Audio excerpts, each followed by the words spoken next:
I really do. I don't mean any disrespect to the Utah State Aggies football program, but they're going to have a hard time scoring against USC on Saturday night.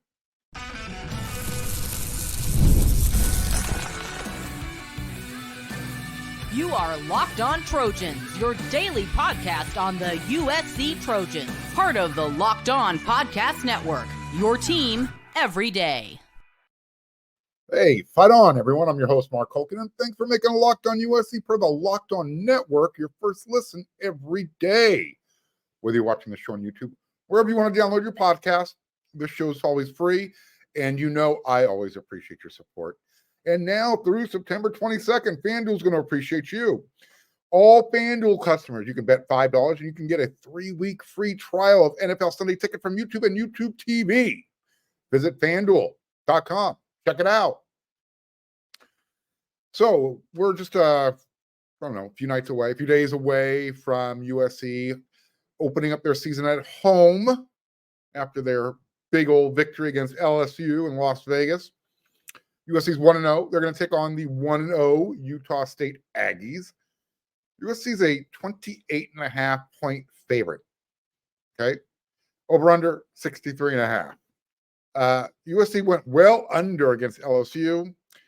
I'm thinking this one's probably going to go over, and USC might do that on their own. I know I'm not showing any respect. I think Utah State will score. I just don't know how many points. And let me tell you why here. Utah State has never had a lot of success scoring points against USC. USC is 6-0 all time. All the games have been in LA at the Coliseum. They first played back in 1928. Just to give you put this in context where I'm going with this. Utah State has never scored more than 14 points against USC. They did that back in 2013. Game was close, actually. 17-14, USC won. For those of you who remember the 2013 season, that was the year Lane Kiffin and USC got throttled in Tempe, Arizona, 62-41. Yeah. After that game, Kiffin was waiting for his Uber or his Lyft ride over there on the tarmac when he got back to LA. So again, in the series, 6-0, USC's 40-12, 65-0, 42-7, 66-10. The aforementioned 17-14 game, and then 45-7 back in 2016 that USC won. It's really weird. You know, that 2013 season, USC actually finished 10-4, but that was, again, really weird year. Fired Kiffin. Anyways, I digress. So here's the thing with Utah State. Even though they're bringing in the pig farmer, Bryson Barnes, at quarterback, and they got a few skill guys who can hurt USC. They got some explosive play guys. They're bringing in a team that is playing against a USC team that has a defense this year, right? So why would the Aggies all of a sudden put up more than 14 points when they haven't been able to do that throughout their history whenever they play USC in LA? Why is it going to happen now with a good USC defense? We believe. Sure. Look, I get it.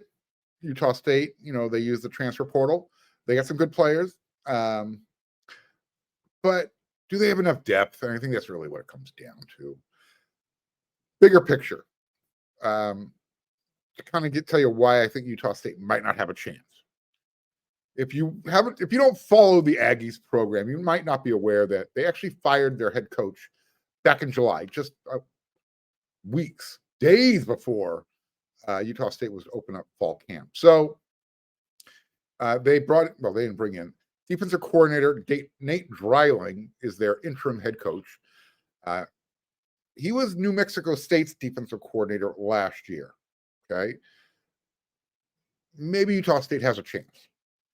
New Mexico State went into Jordan-Hare Stadium, Auburn, Alabama. They beat the Auburn Tigers. So, just saying, they might have a chance. Not a big one. If the Aggies are going to beat USC, they have to be perfect. Bottom line, no penalties. USC has to commit a lot of penalties. Utah State cannot have any turnovers. They probably have to create a few on their own defensively. And again, possible USC almost turned it over a few times against the Tigers, LSU. So I think it's going to be interesting to see how Utah State defends Zachariah Branch. We saw what LSU tried to do. We'll see if Utah State can do the same thing. Keep the ball out of his hands, especially when he's on special teams. Will they be able to run the ball offensively? We're speaking about the Aggies, and keep USC's offense off the field. Look, I'm not that well versed on their roster, but I do know that 5 guys who played for Nate Dreiling at New Mexico State followed him to Logan, Utah. So that's a good thing. Guys who he coached defensively over there that weren't intimidated going into Auburn and leaving with a victory. I'm going to talk about some of those individual players in the next segment. And hopefully the audio and the video on this is coming out fine. I see my little Wi-Fi signal strength there. Hopefully everything's working out okay. Now, what Utah State likes to do on offense, they like to go up tempo, and they like to rotate guys in quickly. And that philosophy works great if the offense stays on the field. If they're getting drives going. Flip side, though, Utah State, if you're running that up tempo offense and USC's defense is generating some 3 and outs, guess whose defense is going to be on the field more than their offense? Yeah, so again, it's kind of that's the curse of running that up tempo type of offense. You got to get first downs. You got to stay on the field, because if you're running up tempo and you have 3 and out, the offensive series is going to be what, a minute 30. We've seen that happen with USC quite a bit, and we know the effects it can have on the defense.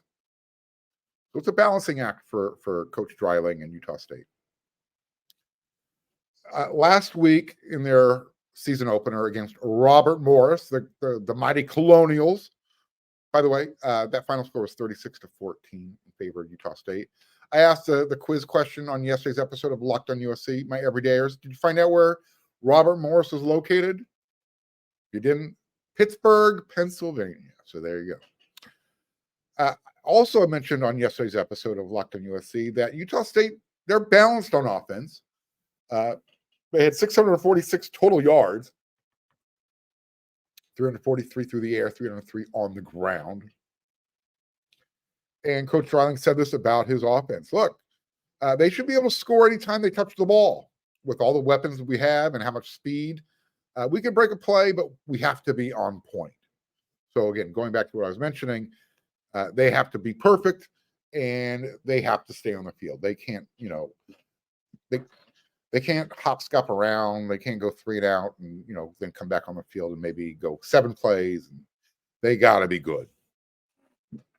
Now, they do have a veteran offensive line. All 5 starters have started at least 7 games last year. So they'll have some familiarity at that from there. And check it out. They play in Utah State, Logan, Utah. They like to use their tight ends. Shocker. What school in Utah doesn't use their tight ends? The Utes, BYU. We'll see how good Utah State's are. Defensively, on the other side of the ball, they weren't very good last year. New coaching staff, new defensive coaching staff on that side of the ball in 2024. They brought over a bunch of transfers, experienced transfers in the transfer portal. So we'll see. And like USC last year, the Aggies were terrible against the run. No bueno. Not good at all. Against Robert Morris, believe it or not, the Colonials, they had 103 yards in the first half. By halftime, Utah State essentially shut them down in the second half, only gave up 34 rushing yards. Now, there does appear to be some depth. I mentioned they hit the transfer portal. And in that game, they used 11 different defensive linemen and 8 different linebackers. So that works against Robert Morris. Are they going to use that many against USC? We'll find out. I think they're going to get better this year, stopping the run. It's a good sign that they were able to make an adjustment in the second half, holding the opponent to 34 yards. But USC needs to force that issue. Let's see how good Utah State's run defense actually is. Make them get better. Make them stop the run, Lincoln Riley. One thing Utah State has working in their favor. This is one of those intangibles. Their locker room, a lot of camaraderie. Teammates love each other. You know how I know that? When their head coach was fired in July, only 2 guys jumped into that 30-day transfer portal window. That says a lot. That says a lot about the locker room, and it also says a lot about the respect they have for Nate Dryling, their interim head coach. Here, I just don't know if, but bottom line, I don't know if they have enough depth to play 60 minutes with USC. They have enough depth to play against Robert Morris, but again, they're stepping up. They're stepping up. Good time. And they do have Bryson Barnes, the pig farmer. He killed USC last year. He gets to wear that label. He can wear it proud. So we'll see if he's going to be starting or if he's coming off the bench. We're not going to know until Saturday. Right now, their quarterback situation is day to day. I'm going to talk about individual players at USC and the fans should be focused on when that game kicks off Saturday night, 8 p.m. in the Coliseum.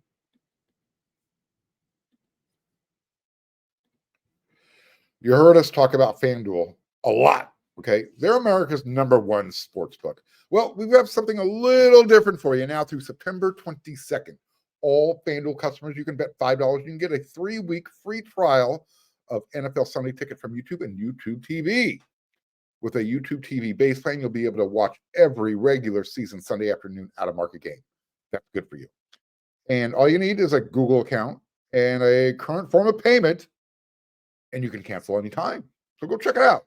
Visit FanDuel.com/locked-on to download America's #1 sports book.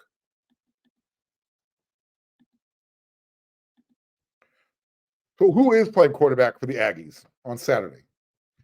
Head coach Nate Dryling referred to their starter, Spencer Petras. He was, right now his status is day to day. He talked about that earlier in the week during I believe it was their Monday press conference. He's a graduate transfer from Iowa. So you know he's good. That's sarcasm. Iowa was just a bastion of offense. Right, Coach Kirk Ferentz? Right? Here's the thing. I think Bryson Barnes is going to start. And I reminded my everydayers on yesterday's episode about the pig farmer, Bryson Barnes. He's good. Well, he was good last year against USC. That's all I know. That's all I remember. That's all I need to know. And what Bryson does differently than Spencer is he is USC fans, he's a dual threat quarterback, right? Spencer likes to stay in the pocket. I prefer going against a quarterback that likes to stay in the pocket. Well, I don't have a say in the matter.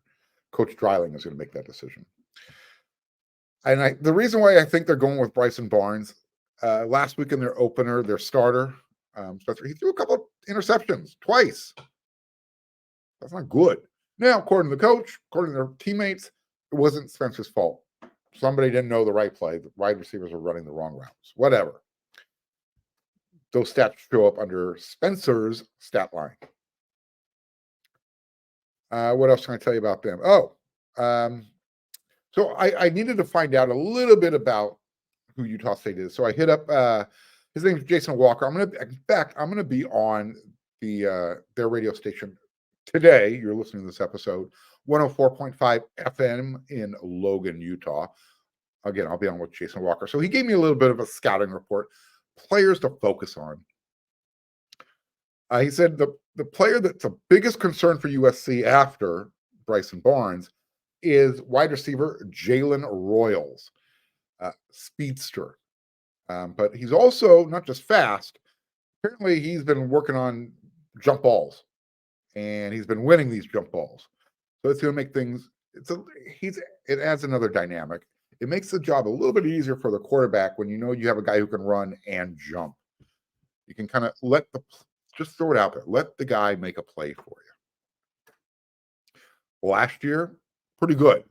In fact, I believe he had an All-American season. 15 touchdowns, which set a Utah State single season record. And he also led the country in touchdown receptions of 50 yards or more. He had 7 of those. I mean, that's good. I don't care where you play. You got 7 receptions of 50 yards or more. That's explosive. USC has to be careful about that. Now, you're shutting him down. It's going to be a task. They also have a couple of other wide receivers to focus on. One is Kyrese White. He's a senior this year. Last week, 3 catches, 131 yards, 2 touchdowns. 2 of those touchdowns, again, he only had 3 catches. So 2 of those were for 57 and 53 yards. Short passes, he put the yak on there, took it to the house. So you got 2 really speedy guys on the outside. You've got Royals and White. Both of them can scoot. And then at running back, you also have, his name's Rashul Faison. Last year, rushed for 736 yards. He averaged 6.2 per carry. That's pretty good. And then last week against Robert Morris, 78 yards, 12 attempts. Again, not bad, right? I mentioned tight ends, 2 names, Brock Lane, sounds like a wrestler, and Josh Sturzer. Keep those names in the back of your head. Defensively, guys to kind of focus on. They're not sure who they are as a team defensively yet, but again, a few guys to kind of key in on. They have a 2-time all-conference safety. His name is Ike Larson.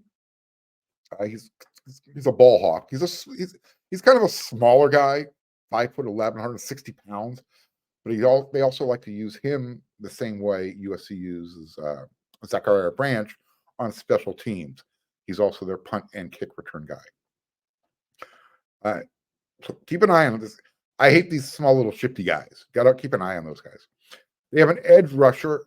His name is Blaine Spires, who is apparently coming into his own.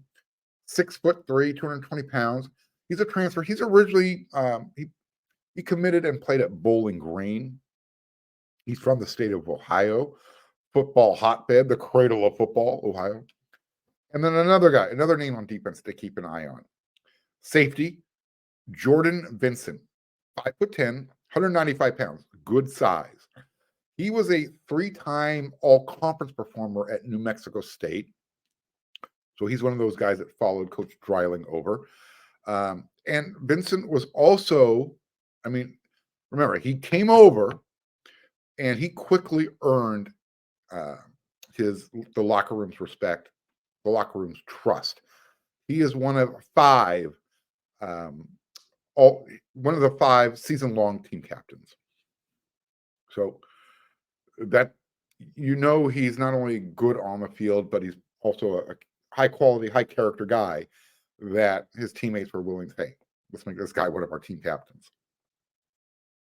I mentioned they brought in a bunch of veteran transfers out of the transfer portal, but can they develop into a cohesive unit? That's what they're trying to work on right now. Doesn't happen overnight. USC's trying to do the same thing. Now, the last 2 seasons, apparently the stats show that, Utah State, they've struggled. Penalties, turnovers. If they struggle against USC, committing penalties, turning the ball over, it's going to be a long night. Hopefully it's not a long night. Game kicks off at 8 p.m. Let's see if we can get out of there see if that game can be over by 11. I already know it's going to be a long day. Long night. Whatever. Against Robert Morris, yeah, Utah State, I think they threw 3 interceptions in total. They committed 10 penalties. Again, they do that against USC. USC's leaving. They're going to cover that 28.5 point spread. They're going to go over. USC could put up 60. We'll see. We'll see what happens.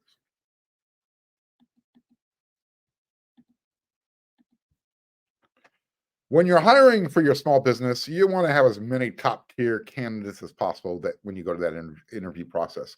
That's why you have to go check out LinkedIn Jobs. LinkedIn Jobs has the tools to help you find the right professionals for your team, and they're going to do it faster, and they're going to do it for free. LinkedIn isn't just another job board. LinkedIn is a vast network of more than 1 billion with a B professionals with a P, which makes it the best place to go hire somebody. And hiring is really super easy when you have that many quality candidates. So easy, in fact, that 86% of small businesses, they get a qualified candidate within 24 hours. And LinkedIn knows small businesses, you don't have a lot of time. You're wearing a lot of hats. You want to make things easy. LinkedIn has made the process very intuitive, very quick, and very easy. They even just launched a feature that helps you write job descriptions, make the process even easier and quicker. Post your job for free at linkedin.com/lockedoncollege. That's linkedin.com/lockedoncollege to post your job for free. Terms and conditions are going to apply.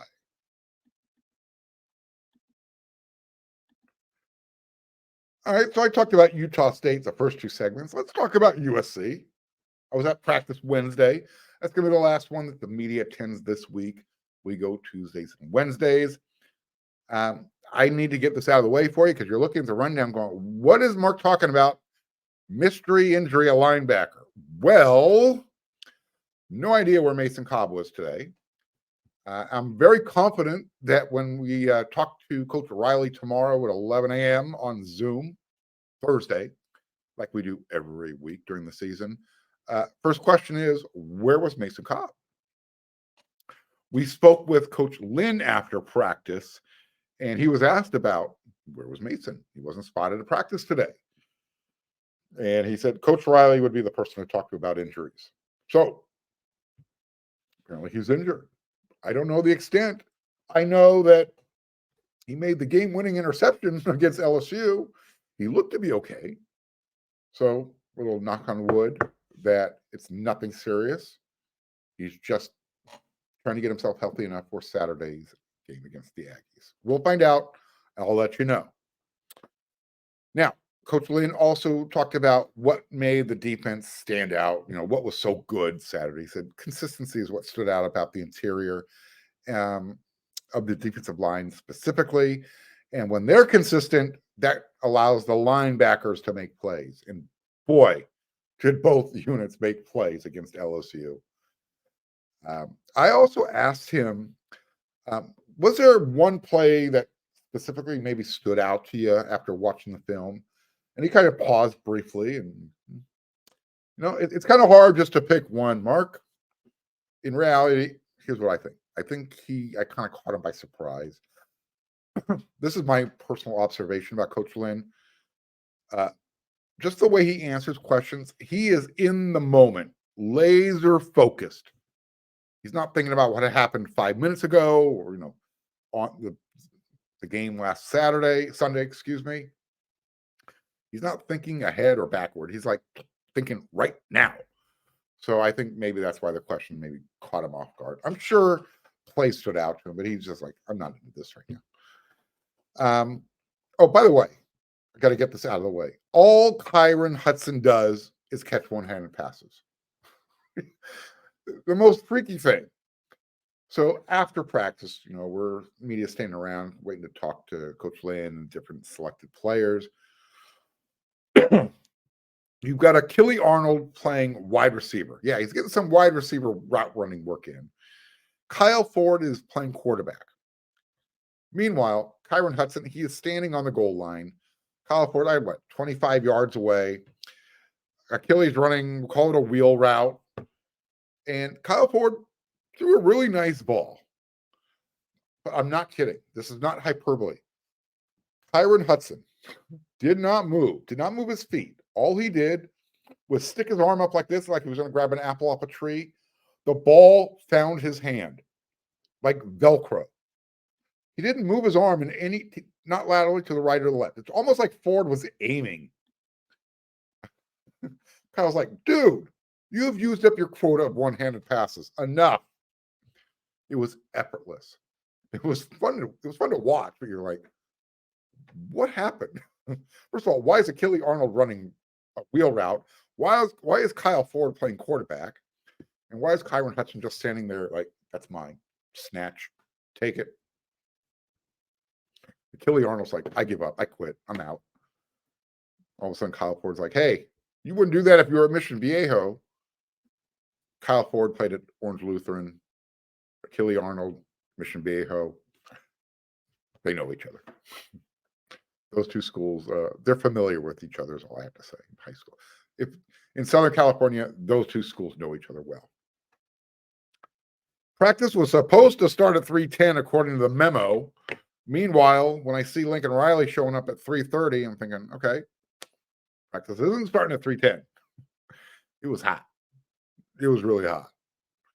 And I'm almost appreciative now that knowing Saturday during the day it's supposed to reach triple digits.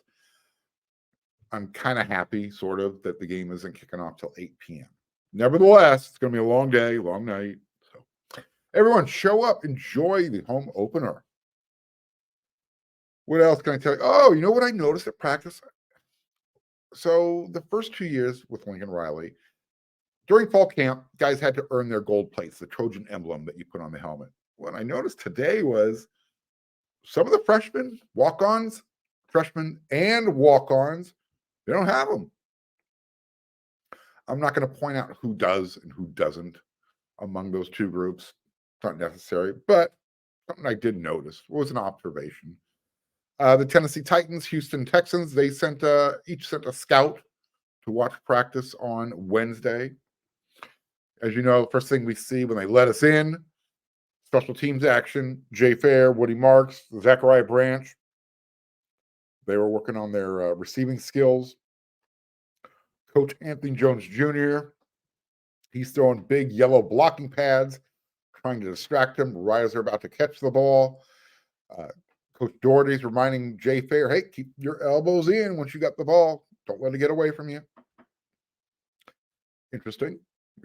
Jay didn't drop one, but it was like, oops, Zachariah did. But again, he was focused on the coach trying to distract him and not focused on the ball.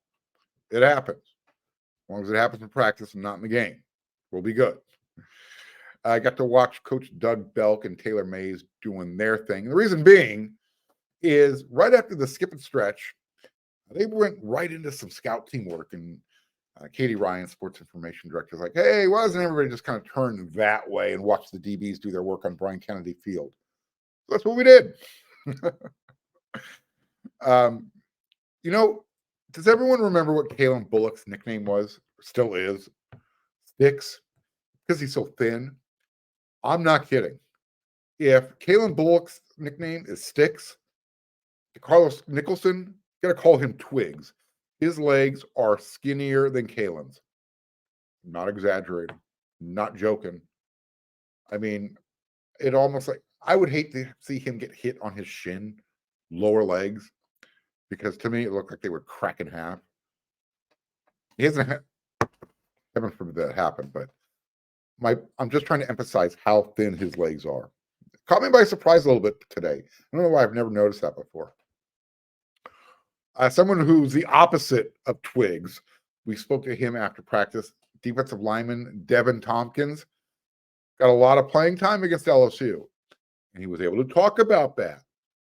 Very soft-spoken guy, but he's got a real aggressive attitude, and he's got massive arms. So I think you're going to continue to see Devin Tompkins get playing time, especially against Utah State. I asked Coach Lynn why Elijah Hughes didn't get in the action, and they said it was just kind of a feel. You know, the guys who were, you know, in the game, they were productive. There was no reason to kind of change that. Coach Lynn said they plan to rotate more guys into this game. So we'll see what happens. Not a lot to report from practice. Again, you know how it is. We don't see a whole bunch. Biggest news is, where's Mason Cobb? We'll find out when we talk to Coach Riley Thursday via Zoom. And then when I find out, you'll find out on the next episode of Locked On USC. I'll be back with you again tomorrow. So until then, everyone, you know what to do.